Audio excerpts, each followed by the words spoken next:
반갑습니다. 10월 13일 수요일 새벽을 하나님께 올려드립니다. 주님, 내가 여기 있사오니 함께 찬양 부르십니다.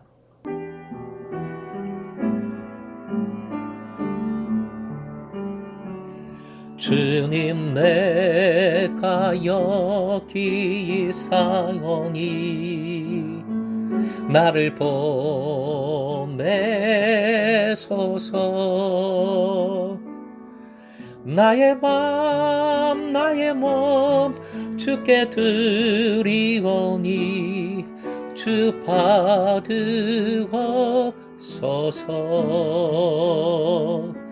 주님, 내가 여기 있사오니 나를 써 주소서. 가진 것 모두 다 주께 드리오니 주 받으옵소서. 할렐루야, 할렐루야,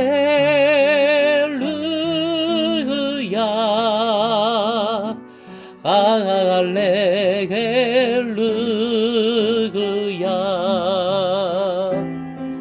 할렐루야, 할렐루야.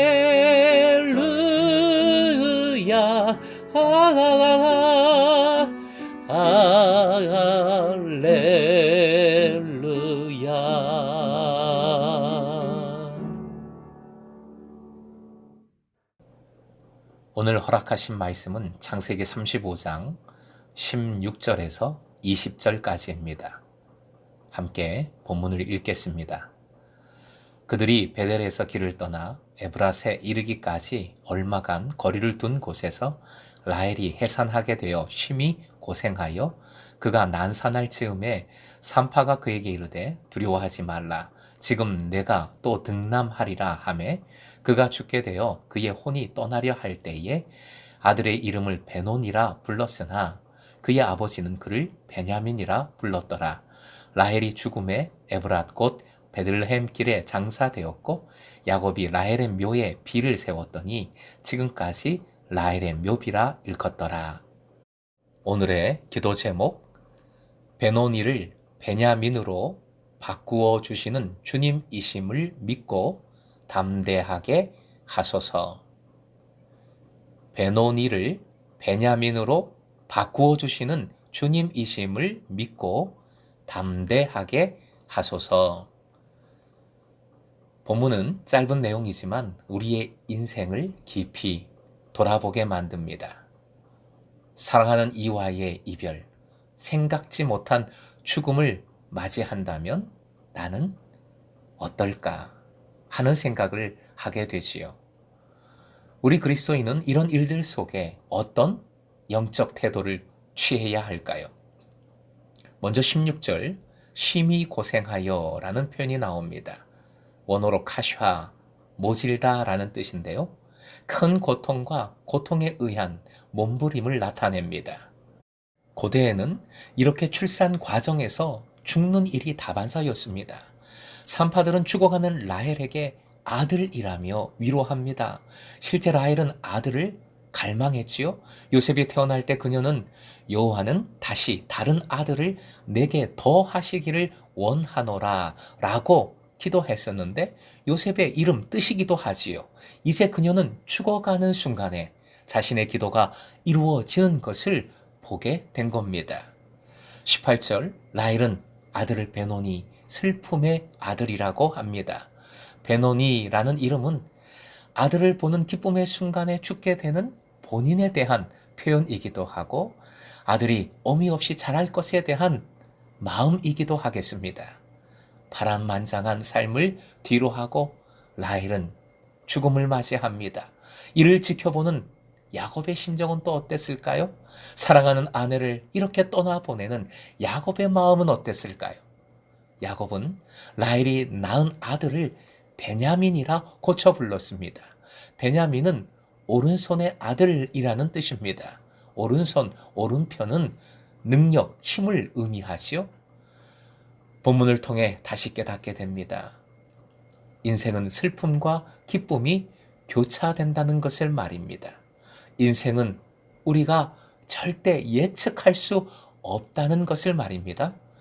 라헬이 죽습니다. 그런데 죽으면서 아들을 낳습니다. 야곱은 슬픔 중에 베노니라는 이름을 베냐민으로 고칩니다. 중요한 사실이 있지요. 베델의 예배를 통해 신앙을 회복한 직후에 지금 라헬이 죽은 겁니다. 베델 다시 예배를 회복했어요. 신앙을 회복하고 믿음으로 새 출발했습니다. 그러면 복을 주셔야지. 어떻게 이렇게 사랑하는 아내가 죽습니까? 베델은 또 다른 시작을 의미한다 말씀드렸습니다. 새로운 출발입니다. 예수께서도 이 땅에 오셔서 머리 둘 곳 하나 없다 하시며 십자가를 향한 길을 계속 걸어가셨죠. 우리 인생은 안주하면 안 됩니다. 안주할 수도 없습니다. 우리는 본향인 하나님 나라를 향한 나그네입니다. 머무르지 말고 계속 본향을 향해 걸어가야 합니다. 베델, 그 땅 자체는 아무 의미가 없습니다. 베델, 세겜, 땅으로는 아무 의미가 없어요. 하나님의 임재를 경험한 곳이기에 베델이라는 의미가, 베델이라는 땅이 의미가 있는 겁니다. 주님은 우리가 안주하길 원치 않으십니다. 또 다른 하나님의 임재를, 또 다른 신앙의 역사와 능력을 경험하길 원하십니다. 주님은 우리를 사랑하시지만 우리가 그 자리에 그대로 여기가 좋사오니 하며 머물러 있는 것을 원치 않으십니다. 그래서 우리는 계속해서 나아가야 하고 변화되어야 하는 것이지요. 영적으로 이것을 뭐라 표현하겠습니까? 깨어있음이지요. 우리가 깨어있기를 하나님은 원하시는 것이지요. 깨어있을 때 우리는 위기를 믿음으로 극복하게 되고 주님께서 허락해 주시는 은혜로 새롭게 부흥할 수 있습니다. 가장 사랑하는 이와 사별하는 순간에 야곱이 한 일은 태어난 아이의 이름을 바꾼 겁니다. 베노니는 슬픔이라는 뜻이지만 베냐민은 오른손의 아들, 즉 힘과 탁월함을 의미합니다. 하나님의 능력을 보통 손, 특히 오른손으로 성경은 표현합니다. 시편 60편 5절 말씀 화연 보시고 함께 읽겠습니다. 주께서 사랑하시는 자를 건지시기 위하여 주의 오른손으로 구원하시고 응답하소서. 주의 오른손으로 구원하시고 응답하소서. 야곱은 슬픔을 딛고 아들의 이름을 통해 믿음을 고백하고 있는 것입니다. 주께서 함께 하시며 주님은 능력으로 우리를 여전히 인도하신다라는 고백입니다. 죽음을 넘어, 사랑하는 이와의 이별을 넘어 하나님 다시 새롭게 바라보고 있습니다. 또 한 단계 성숙한 깨어있는 야곱의 모습을 발견합니다. 화연 보시고 함께 읽겠습니다. 베노니에 집중하지 말고 베냐민에 집중하자. 슬픔이 아니라 그 속에서도 여전히 함께 하시는 주님을 바라보자. 이 믿음이 여러분의 믿음 되시길 소망합니다. 오래전 노르웨이에서 테러 사건으로 76명의 목숨을 잃었어요.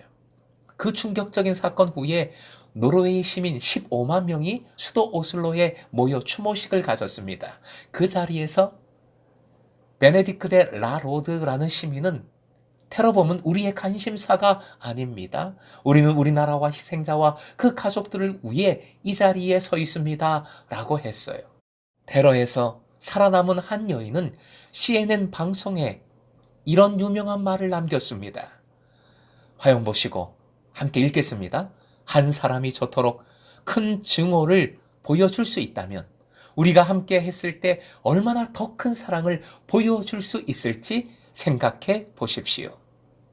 그 어떤 것도 주님의 사랑에서 우리를 끊어낼 것이 없음을 믿으시기 바랍니다. 주님은 어떤 상황에도 우리와 함께 하시며 우리를 선함으로 이끄십니다. 십자가의 사랑, 부활의 능력으로 임마누엘 우리와 함께 하십니다. 그러니 사랑하는 금성의 제자 여러분, 이별의 슬픔, 죽음의 절망, 이런 상황 속에서도 베노니가 아니라 베냐민의 믿음 꼭 붙들고 함께 승리하십시다. 오늘도 주님께서 베노니를 베냐민으로 바꾸어 주시는 기쁨 주시길 주님의 이름으로 축원드립니다.